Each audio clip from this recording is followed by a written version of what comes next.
Disclaimer: the following story explores mature emotional themes and complex family dynamics. It does not contain any explicit or graphic material. Viewer discretion is advised. I was 19 the first time I questioned my father's nightly routine, and why I was always a part of it. It always began the same way. At exactly 9 p.m., just after the local news theme faded into static, my father would clear his throat, look at me, and say in that same deadpan voice, "Time to take Rufus out." Not let him out. Not walk the dog. Just those same 5 words.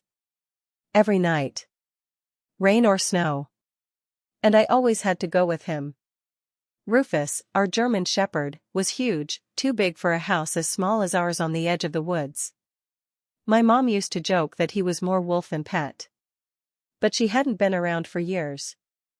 And we didn't joke anymore. It wasn't the walking that was strange. It was where we went. Always the same forest path behind our backyard. No flashlight. No leash. Just the 3 of us, me, Dad, and Rufus, vanishing into the shadows. And my father never said a word during the whole thing. Just kept moving forward, his heavy boots crunching on the trail, with Rufus silently trotting between us. At first, I thought it was just his way of coping. After Mom left, Dad changed. Quieter. Meaner, sometimes. But mostly, haunted. He drank less than most men in his situation, but he started talking to Rufus like he was a person. Sometimes, I caught him whispering things into the dog's ear late at night, his eyes red-rimmed and wet. I'd walk into the room, and he'd act like nothing happened. The weird part? Rufus listened. He wasn't just trained. He understood. When Dad would say, "Show him," Rufus would look at me, really look, and then run straight to the forest edge, stopping just long enough to make sure I was following. And I always did. Because Dad said I had to. Because it's part of the deal, he once said. Whatever that meant. Tonight, though, something was different. We started our walk as usual. Rufus was unusually tense, hackles up before we even left the yard. Dad seemed on edge too, checking his watch every few minutes like he was waiting for something. The air was colder than it should have been in late spring, and the trail seemed wrong. Quieter than usual. The kind of silence that presses on your ears like water. Halfway down the path, Dad stopped. He turned to me, eyes hollow under the moonlight, and said something I'll never forget: "If anything happens tonight, you run. Don't look back. And for God's sake, don't try to help me." Then he knelt down and whispered into Rufus's ear again. The dog whimpered. My heart was pounding, but I didn't ask questions. I just followed. I always followed. That's when we saw the light. A soft blue glow pulsing deep between the trees, too steady to be a fire, too low to be a star. Rufus growled, low and guttural, his body stiff like he was holding himself back. Dad's hand trembled as he reached for his coat pocket. And then, through the branches, a shape stepped into view. It was not human. I barely had time to process what I was seeing before Dad shoved something into my hand, a small, leather-bound book. "Go back," he hissed. "Now. You were never supposed to see this part." But it was too late. Because Rufus was already moving. I didn't run. I should have. But I couldn't make my legs move. Something about that glowing figure in the woods rooted me to the ground. Not fear, at least not entirely. It was something else. Recognition? Déjà vu? I didn't know. Dad didn't look at me again. His focus was locked on the thing ahead of us, and Rufus stood like a statue at his side, ears pinned back, ready to strike. The leather-bound book felt hot in my hand, like it had a pulse. I didn't dare open it. It wasn't just tonight that had shaken me, it was everything leading up to it. And for the first time, I realized how little I really knew about my father. He wasn't always this cold. When I was younger, before Mom vanished, he used to be warm in that quiet, awkward kind of way. The kind of dad who didn't talk much, but showed up to every school recital, even if he stood in the back with his arms crossed. And Rufus, he was a gift. My 10th birthday. I remember that day clearly because it was the last time our family smiled at the same time. Then Mom disappeared. No note. No explanation. No body. Just gone. And overnight, my father changed. We never had a funeral. We weren't allowed to talk about her. He burned every photo. Said she wasn't meant to be remembered. I used to think it was grief. But now?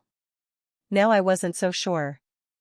Because as the glowing figure stepped forward, its shape flickering between forms, woman, shadow, animal, something inside me whispered a terrible thought: I've seen this before. I opened the book.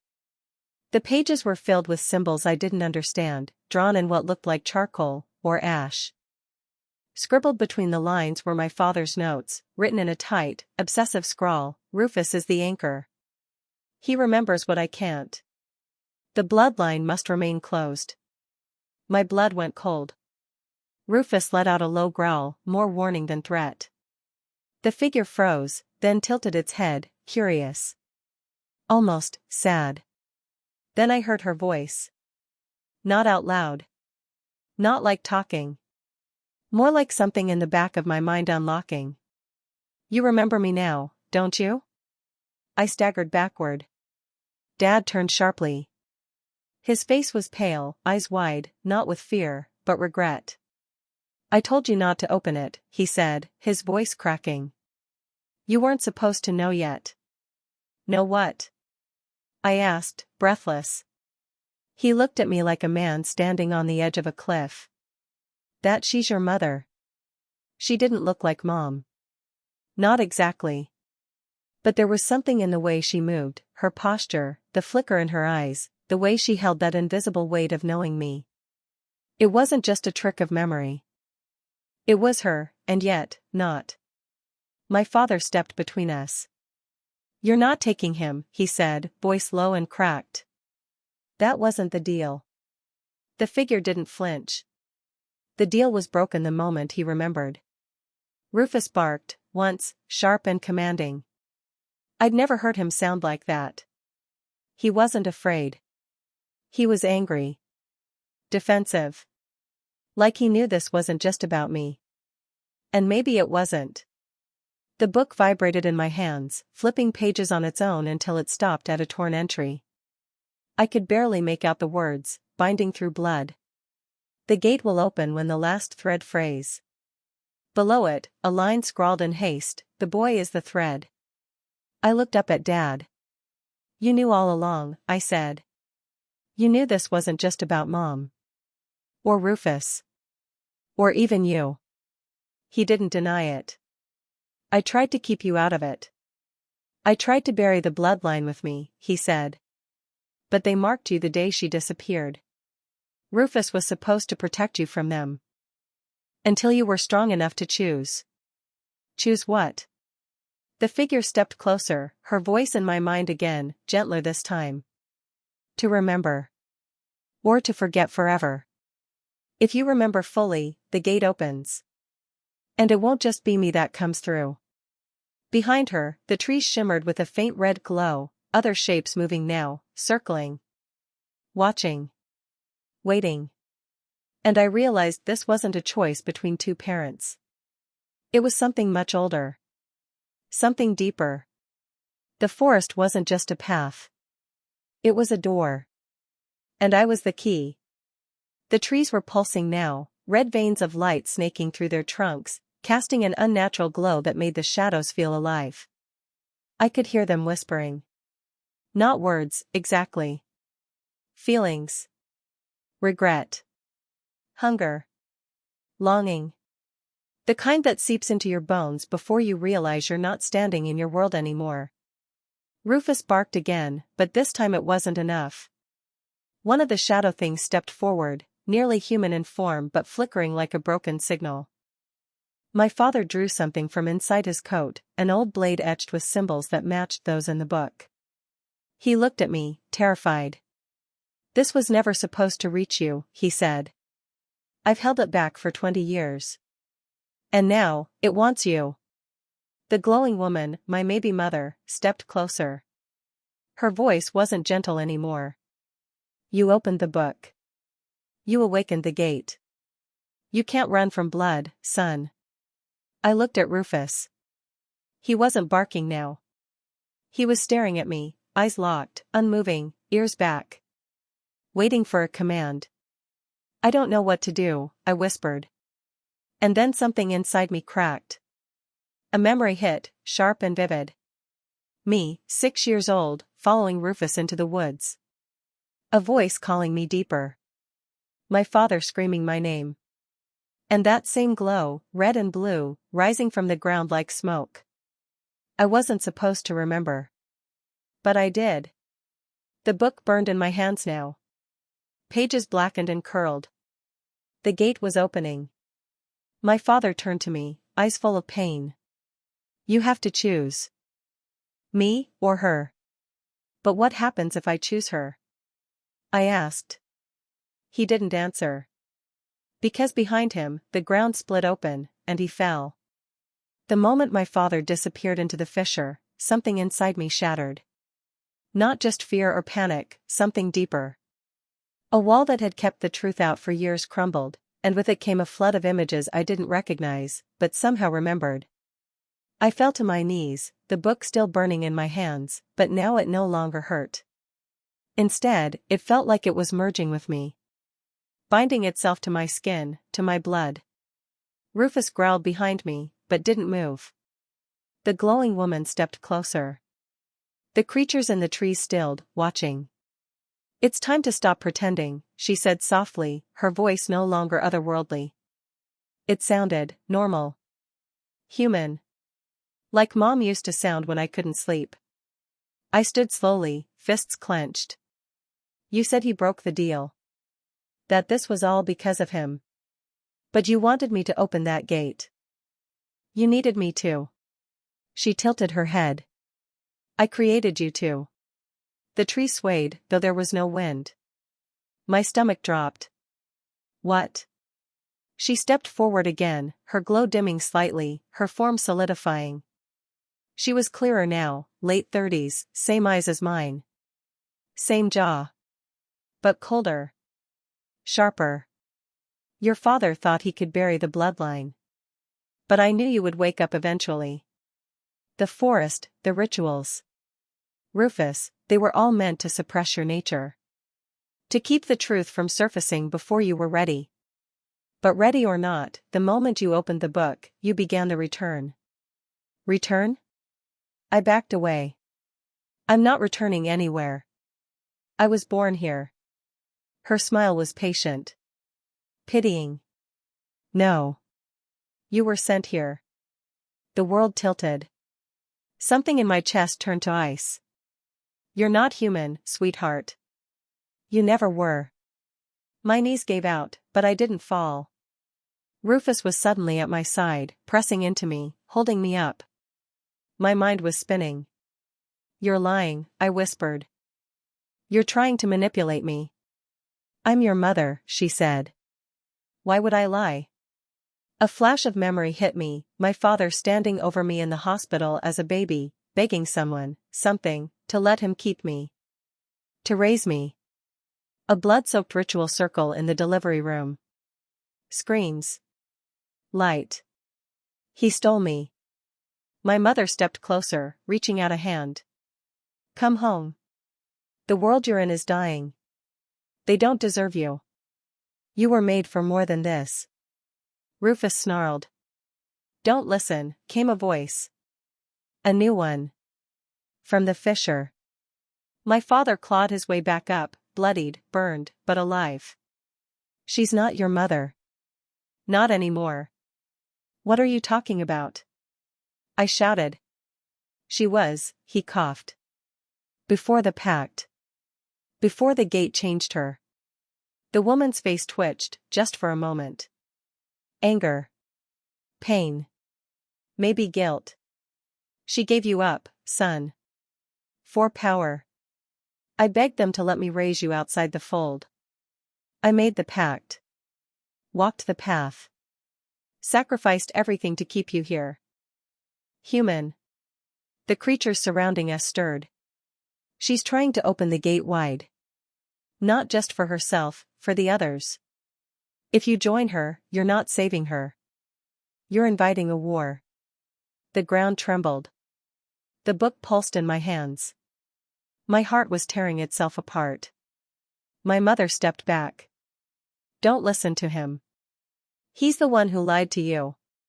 He stole you from your birthright. Kept you caged. Dad was breathing heavily, barely holding himself up. She's not lying about your nature, he said. You are different. But you can choose. That's why they hate you. That's why they want you. Because you're free. Everything stopped. The red light from the trees began to fade. The creatures paused, as if uncertain. My father and the woman were both watching me now, not just pleading, but desperate. For different reasons. I looked at the book.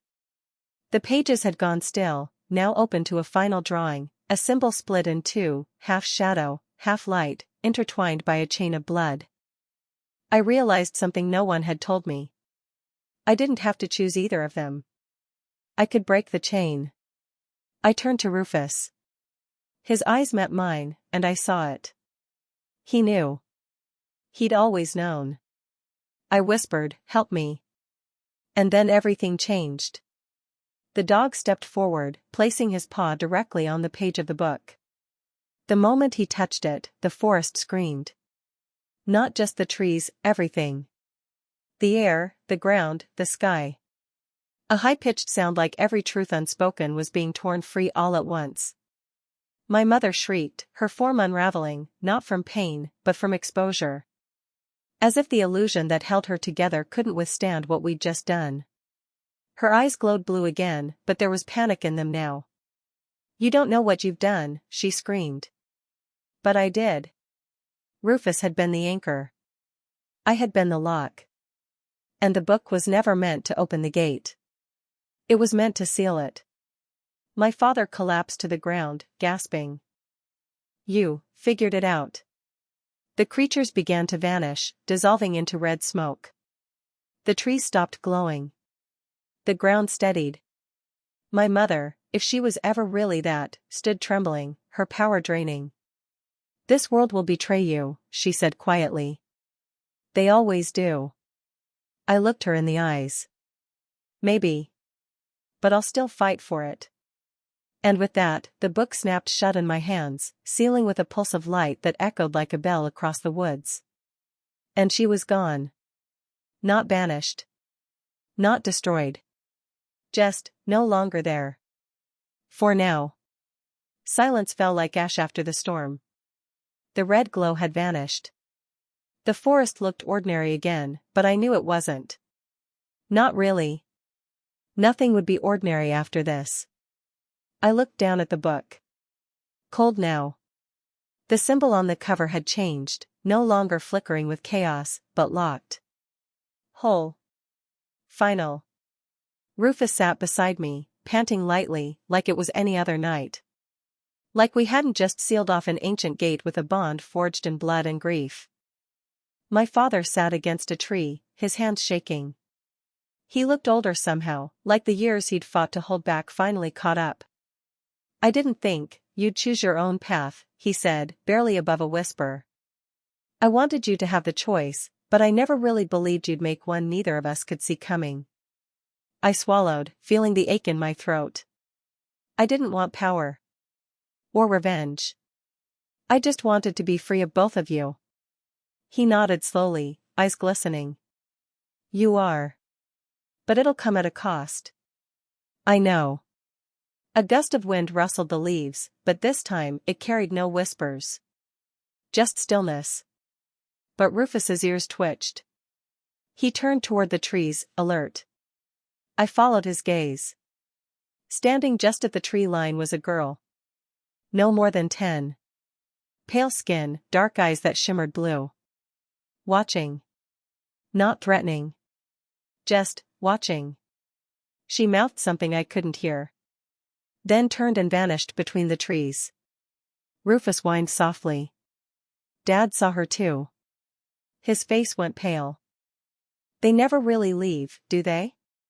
No, I said, gripping the book. But that doesn't mean they win. We never spoke of the girl again. After that night, my father and I buried the book in a place only we would ever find, beneath the roots of the oldest tree in the woods, the one Rufus always circled 3 times before lying down. A silent agreement that the past would stay buried, unless the future demanded it. My father never fully recovered from what he went through. He walked slower, smiled less, and sometimes I'd catch him staring into the trees like he was waiting for them to call his name again. But he was different too. Softer. More human than I'd ever seen him. Maybe, in his own way, he was finally free. Rufus stayed by my side every night, no longer leading me into the forest, but resting peacefully at the foot of my bed. His job was done. He wasn't just a dog. He was my protector. My guide. Maybe even my first real friend. As for me? I chose to live like I was never meant to be anything other than what I am, a young man with a complicated past, trying to write a better story for himself than the one he was born into. I'm not chosen. I'm not cursed. I'm just me. And that's enough.